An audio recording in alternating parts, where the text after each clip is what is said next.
Hello, welcome back. So this session we will see the first three normal forms. Okay, 1NF, 2NF and 3NF. So we will see what are the different constraints for these normal forms and we will check whether our relations are in this normal forms, and if not, how can we convert those into these normal forms. So these are the contents of this session. Okay, so let us start with the first normal form. So actually the first normal form is now considered to be a part of the formal definition of a relational model itself. Okay, so you remember the case when we map an ER model into a relational model using that mapping algorithm, right? So there, when we convert an entity type into a relational relation or table, how will you take the attributes there?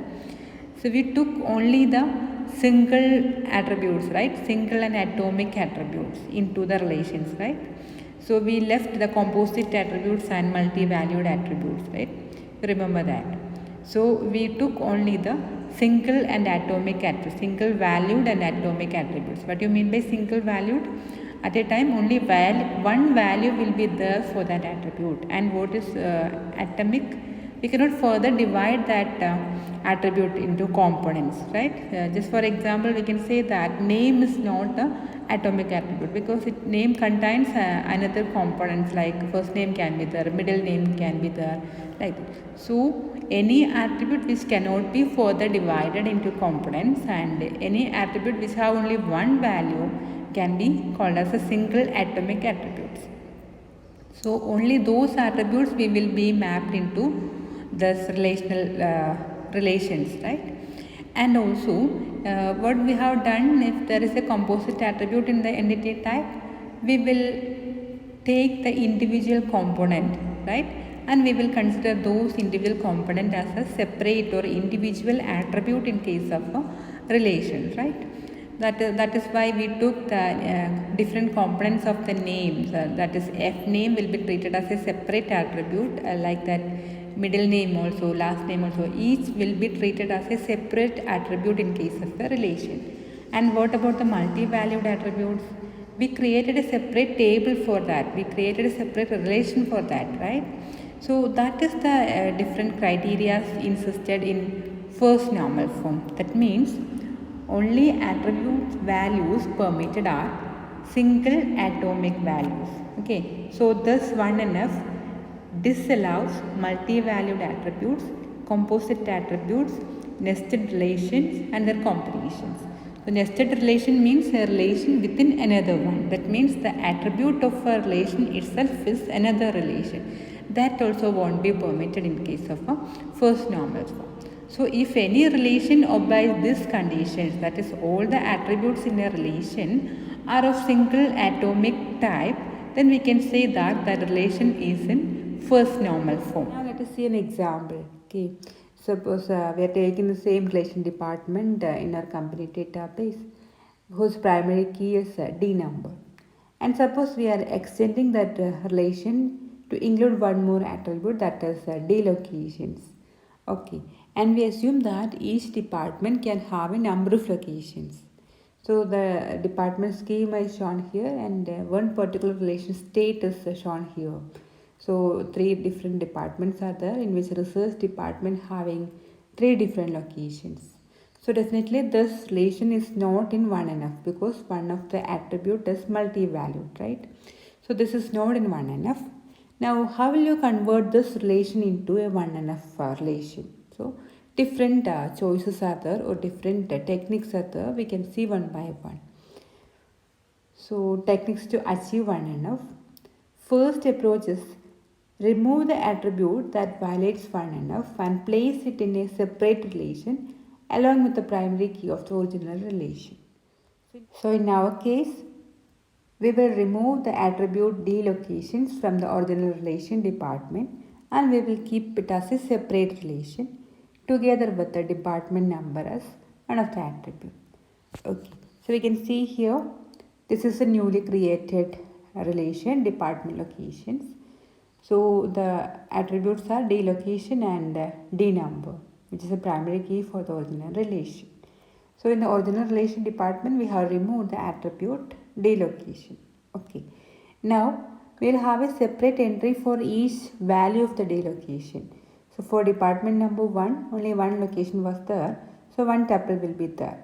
Okay, and for department number 4 also one location was there. Whereas for department 5, we have 3 different locations. So we have 3 different tuples or entries in the newly created table. Okay. Now the primary key for this newly created relation will be the combination of the primary key of the original relation together with this corresponding attribute. So here the department number together with department location will be treated as the primary key for this relation. So this is the first solution. And second, expand the key in the original relation so that there will be separate tuple in the original relation for each value of the multi-valued attribute. So that is the second solution. Expand the key. Instead of taking D number alone as the key, we will treat a combination of department number and department locations as the primary key for the original relation. So this is how the relation will look like in the case of second method of conversion. So we will have the department number and the department location together as the primary key. So corresponding to each value of the multi-valued attribute, we will have a separate entry in the original relation itself. So in case of research, we have 3 different locations. So corresponding to each location, we will have a separate entry in the original table. So research with Belair as a location, research with Sugarland as a location, and like this. So we cannot treat the primary key D number alone because different tuples have the same D number, right? So we'll take the combination of D number and D location as the primary key. So this is second solution. The drawback in the second method is that redundancy, right? You can see in the example itself we have 3 different entries for the same department, right? So 3 tuples represent the same department. So obviously all the problems with redundancy will be here also, like insertion, deletion and updation anomalies, everything will be there. So that is the second method. And the third one is, if the maximum number of values is known for the attribute, replace the attribute with that much number of atomic attributes. So here in case, if we know that maximum we have only 3 possible department locations, what we will do is, instead of a single attribute, we will keep 3 different attributes for department location. Say department location 1, department location 2 and department location 3. Okay, 3 different attributes will be there. So in the first field we will include Belair, and second one Sugarland, and third one Houston. About the other 2 departments, say for example administration, only one location is there. So department location 2 and 3 will be null values, right? So the same thing happens for the headquarters also. So this solution has the disadvantage of introducing null values. So lot of null values can be there if most of the departments have fewer than 3 locations. So definitely, as we know, when we design a good relation schema, the null values should be minimum. So this is also a drawback here. So after 3 solutions, the first one is generally considered to be the best because it does not suffer from redundancy and it won't create much null values, right?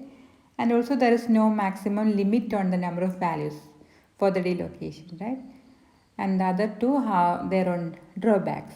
So this is how we can convert a relation which is not an 1NF into a 1NF relation. So we saw how this multi-valued attributes can be addressed, right? Now this 1NF also disallow nested relations, right? So nested relation in the sense each tuple in a relation can have a relation within it. So let us take an example. Here we have a relation employee project. So this employee project actually stores all the employees and the corresponding projects in which that employee works. So definitely the same employee can work on different projects, right? So each project having 2 attributes, the project number and hours. And this curly brace indicates that it's a multi-valued attribute. That means that same employee can have multiple projects. Each project is having 2 different attributes. Okay. So this is an example of a nested relation, a relation within another relation. Okay, so this is the corresponding schema. We have SSN, employee name, and then the third attribute is projects, in which we have two different components, P number and hours. And suppose this is the current state, current relation state of the schema. So for the first employee, that is Smith John P, having two different projects, project number 1 and project number 2 with these attributes, and the second employee having only one project. Like that, each and every employee can have different projects. Okay, so this is how it is populated for the time being. So obviously this relation is not in 1NF because it contains nested relations, right? So how will you convert this into an 1NF form? Now we can observe that the SSN is the primary key for the employee project relation, right? And P number is the partial key within this nested relation, right? That is, within each tuple, the project number should be unique to identify the corresponding entry. So to normalize this into 1NF, what we will do is we will remove the nested relation. Okay, we will remove the nested relation attributes into a new relation and propagate the primary key into it. Okay, so this portion will be removed from the original table, and this primary key will be propagated into the new table also. So here, after decomposing into 1NF, we have two different relations. Those are employee project 1 and employee project 2. In employee project 1, we have the first two attributes, SSN and employee name, and the nested relation will be treated as the second relation here, that employees project 2, in which we have the components P number and hours together with the primary key of the original relation, that is SS. So this is how we can convert a relation with the nested relation into a 1NF form. Let us see one more example for nested relation. So here the data describing a candidate applying for some job is given as a relation candidate. Okay, so SSN name are there, and the job history is stored as a nested relation within which the salary history even a deeper nested relation. Okay, so how will you convert this into 1NF? So you can see here that in job history, the company name can be treated as the partial key, and within salary history, the company name together with the year will be treated as a partial key. So after converting into 1NF, we will split the entire relation into three different components. Okay. So first one is the personal details like candidate, SSN and name, within which SSN is the primary key. And the second relation to show the job history, in which the SSN and company together will treat as the primary key. The company is the partial key for the job history. And the third one to store the salary details. So candidate salary history is the third relation, in which the SSN, which is a primary key for the original relation, together with the partial key of the nested relation, that is company together with year, that is a partial key. So all the three together forms the primary key for this salary history relation. Okay, and we have the maximum salary also. So this is how we can convert this nested relation into a 1NF relation. Now about a multi-valued attribute example. So here you can see that a person having SSN as the primary key, information about car license and phone. Okay, so here both car and car license number and phone numbers are multi-valued attributes. That means a person can have multiple cars and multiple phones. Okay, two multi-valued attributes are there. So if you are using the second method, that is if you are listing out all the possible combination of these cars and phones, this will be the relation, right? SSN together with partial keys of these multi-valued attributes, car license number and phone number together. All the three will form the primary key.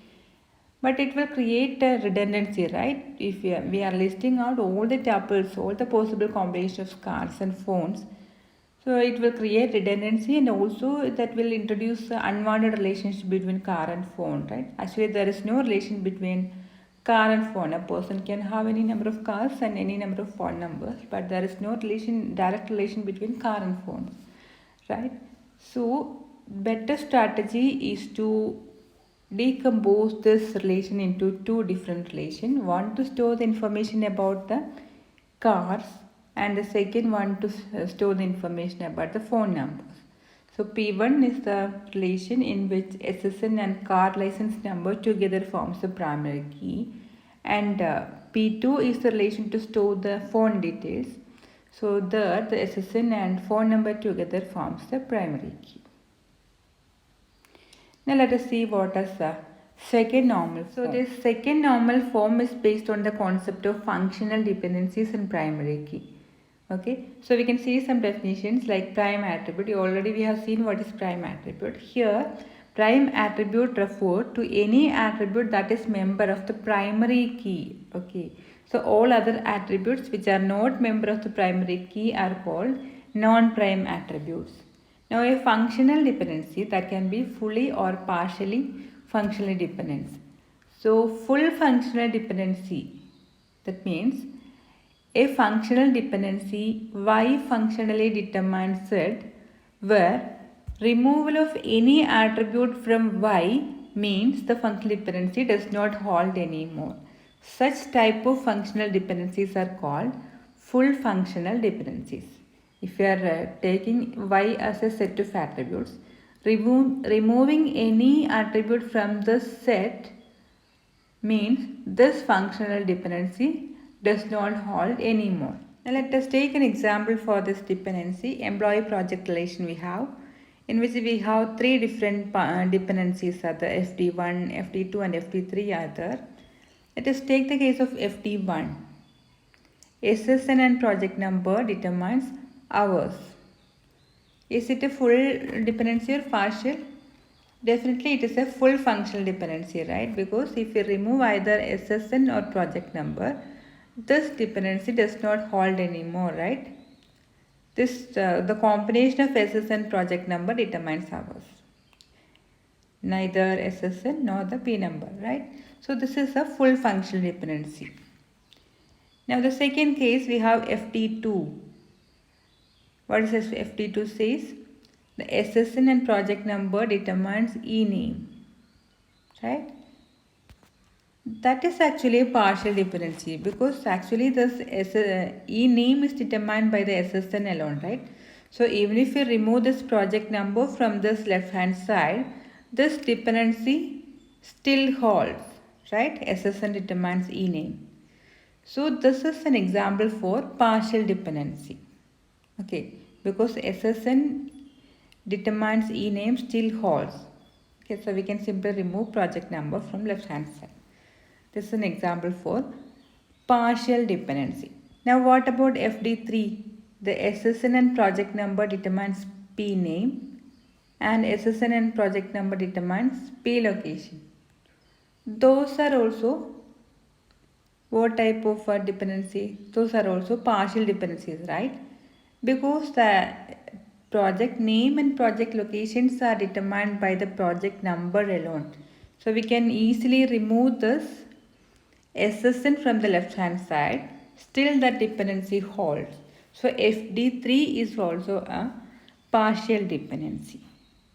Now we can try to define second normal form.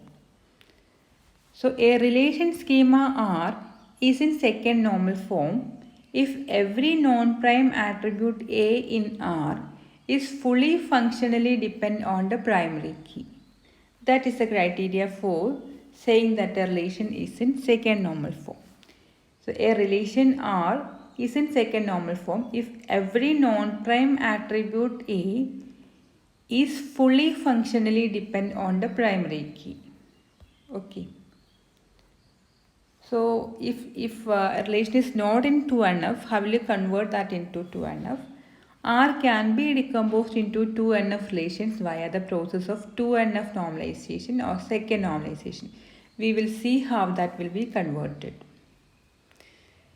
So here we can see that we already seen that employee project relation, two functional dependencies are there which are partial dependencies, right?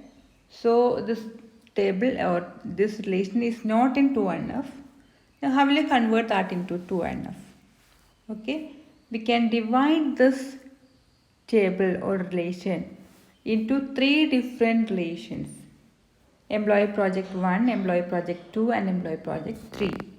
Okay, the first case we have the functional dependency SSN project number determines hours. This is actually full functional dependency, right?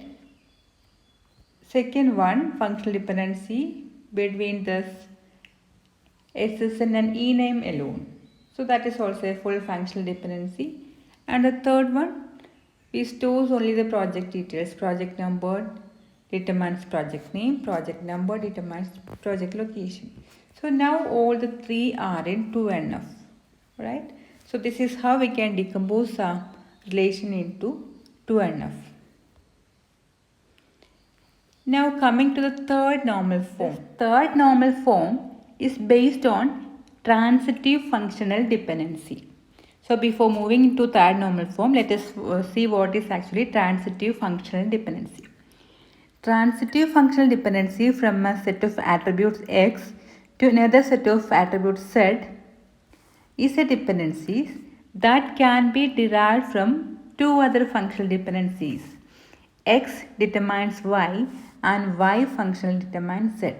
Okay, so if we have two different dependencies like this, X determines Y and then Y determines Z, if we are able to derive the third functional dependency X to Z, that is called transitive functional dependency. So we can see an example for that. We have an employee department relation in which we have a set of functional dependencies. Let us take the case of SSN functionally determines department number. Okay, that is a functional dependencies, right?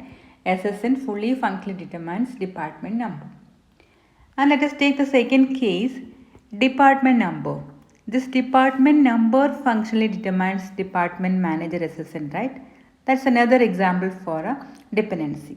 Okay, so let us take SSN as X. So SSN determines department number. So department number can be taken as Y. Okay, now from this Y we have two different dependencies, right? Let us take the case of second one. Department number determines department manager SSN. So let us take this as Z. Okay, so we can derive a new dependency that SSN functionally determines department manager SSN. That is called a transitive functional dependency. See, SSN functionally determines department manager SSN because we are deriving it from two other dependencies, SSN to D number and then department number to department manager SSN. So this is an example for transitive functional dependency. Now let us take another case. SSN determines ename. Is it a transitive dependency? No, right? Because we can't have a attribute set Y. So that SSN determines Y and then Y determines employee name. There is no such dependencies here, right? So SSN to ename, that dependency is non-transitive. Okay, in between we don't have another dependency from which we can derive this new dependency. So SSN to ename is non-transitive. Okay. So this is what you mean by transitive dependency. Now let us try to define the third normal form. So third normal form states that a relation schema R is in third normal form if it is in 2NF plus no non-prime attribute A in R is transitively dependent on the primary key. Okay, no non-prime attribute. Let us see an example for that, then we will check whether our relations are in third normal form.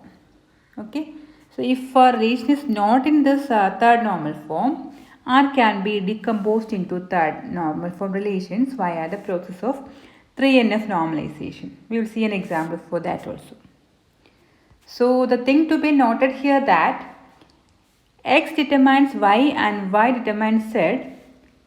With X as the primary key, we consider this problem only if Y is not a candidate key.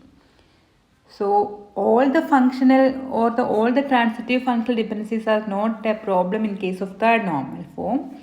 Only the case where this Y is not a candidate key, we have to say that the corresponding relation is not in 3NF.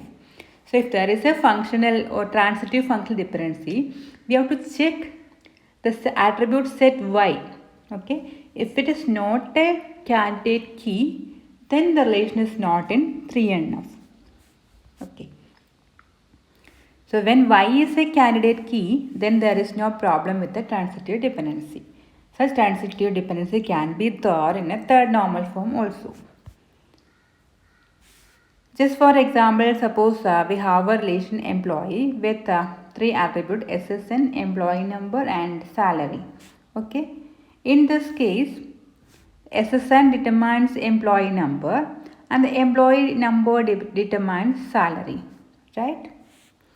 So this employee number is also a candidate key, right? Employee number also uniquely determines an employee. So in this case, there is actually a transitive dependency, right? SSN determines employee number determines salary. So there is a transitive dependency, SSN determines salary.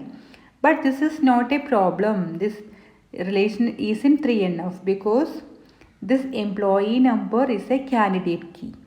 Okay. Now getting back to our previous example, employee department relation.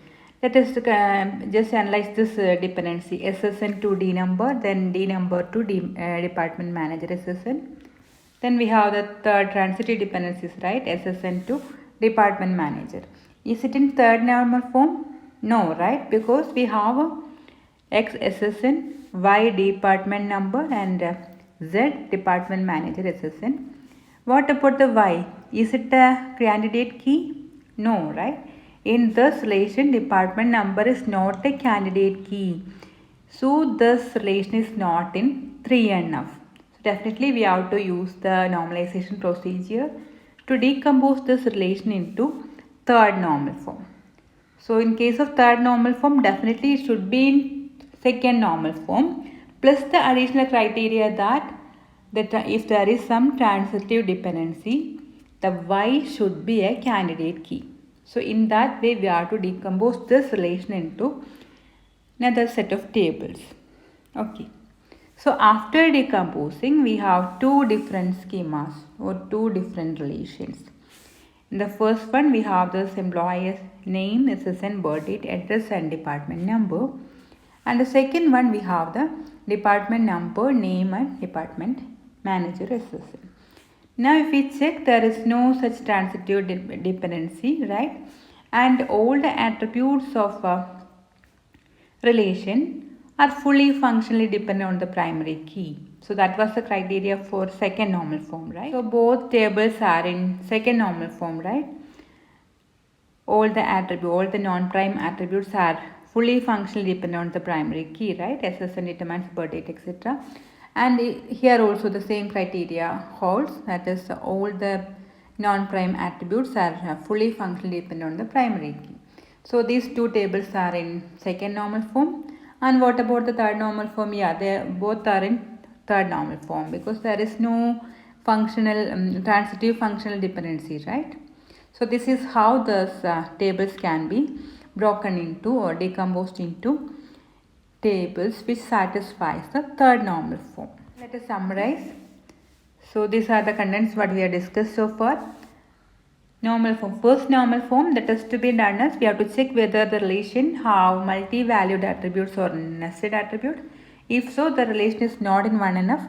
Then as a remedy or we have to convert into 1NF by forming new relation for each multi-valued attribute or nested relation. That was the first thing. And second normal form, how will you check whether the normal relation is in second normal form?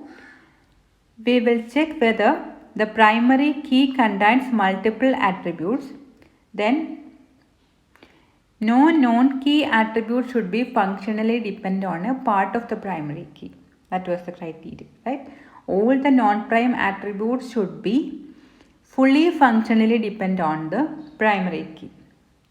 If not, what we have to do? Decompose and set up a new relation for each partial key with its dependent attributes. Okay, so make sure to keep a relation with the original primary key and any attributes that are fully functionally dependent on it. So based on this condition, we have to form new relations. And what about third normal form? Relation should not have a non-key attribute functionally determined by another non-key attribute. So indirectly, we can say this, if this condition holds, the relation is not in a third normal form. That is, if there is a dependency from a non-key attribute to another non-key attribute or a set of non-key attributes, such dependency should not be there. Okay, so there should not be no transitive dependency of a non-key attribute on the primary key. Okay, so if this condition holds, the corresponding relation is not in third normal form, then also we have to decompose and set up a relation that includes non-key attributes that functionally determines other non-key attributes. Okay, in that way we have to decompose.